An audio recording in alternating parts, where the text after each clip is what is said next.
Hi friends, good morning. ఈరోజు morning మా చెట్లకి నీళ్ళు పడుతున్నాను.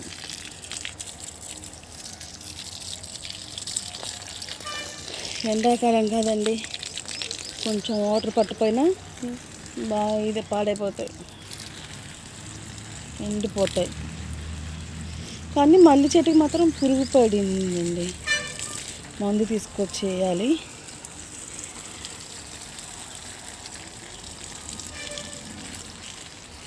ఇదేం పనస చెట్టు, ఇదేం ఇంకో మల్లి.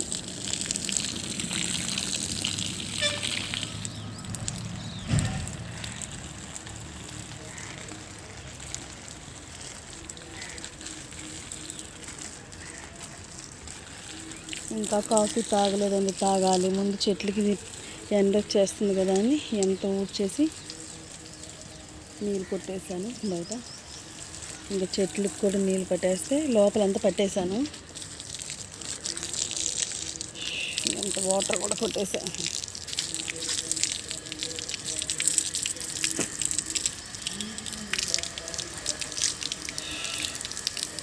ఇదంతా కనకాంబరం చెట్లు, మట్టి వచ్చేసింది బాగా, ఎంత కొట్టేసాను అన్నమాట వాటర్. కనకాంబరం చెట్లు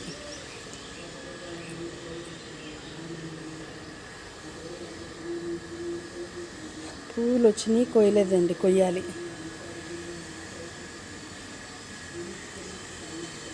మా చిన్న మామిడి చెట్టు రసాలు ఇది చూసారా.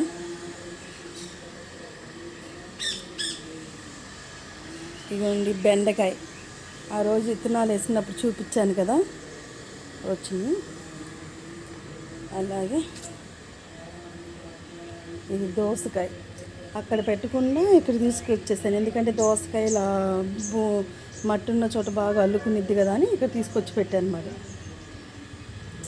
గులాబీ చెట్లు,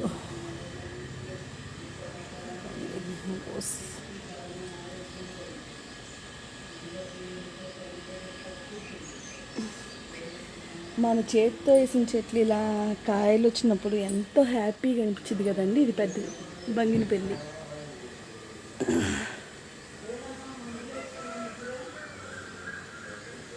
ఇంకా లోపల ఉన్నాయి, చూపిస్తాను.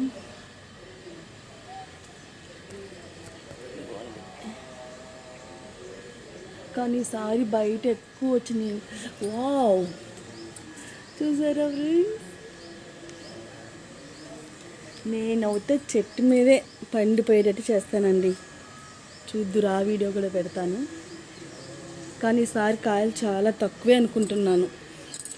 ప్రతిసారి బాగా ఎక్కువ వచ్చాయి, ఈసారి బయట ఎక్కువ ఉన్నాయండి. బయట సైడ్ ఎక్కువ కాసినాయి. పెద్ద అయ్యాక కోసుకుంటే ప్రాబ్లం ఉండదండి. చిన్నప్పుడే అదే పిందులప్పుడే కోసేస్తే అది ఎవరికి ఉపయోగపడకుండా ఉంటుంది కదా, అది బాగా. ఇంకేందే పండాక కోసుకుంటే మనం వేసుకుంది ఎందుకు, నలుగురు తినడానికి. తినడానికి ఏం బాగా పిందులప్పుడు కోసేస్తున్నారండి పిల్లలు, తెలియదు కదా వాళ్ళకి. బయట రోడ్డు అమ్మటి వెళ్ళే వాళ్ళకి. ఇంకా కాఫీ పెట్టాలి. ఓకే అండి, ఈ వీడియో కంటిన్యూ చేస్తాను, చూడండి. బాయ్. మర్చిపోయానండి ఇందాక మీకు చెప్పడం, ఈ బెండకాయ దోసకాయ చూపించాను కదా, పొట్లకాయ చూసారా. పొట్లకాయ ఇలా దీనికి అల్లిచ్చేస్తున్నా, వచ్చిద్దండి, ఏం కాదు, వచ్చిద్ది. Money plant.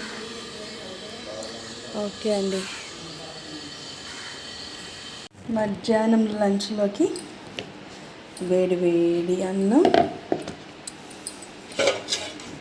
అప్పడాలు, టమాటా రసం, దొండకాయ ఫ్రై, సేమియా చేశానండి ఈరోజు. పిల్లలు మధ్యాహ్నం వస్తారు, అందుకని సేమియా చేశాను. ఇదండి ఈరోజు మా ఇంట్లో స్పెషల్. మీ ఇంట్లో మీరేం చేశారో కామెంట్ చేయండి.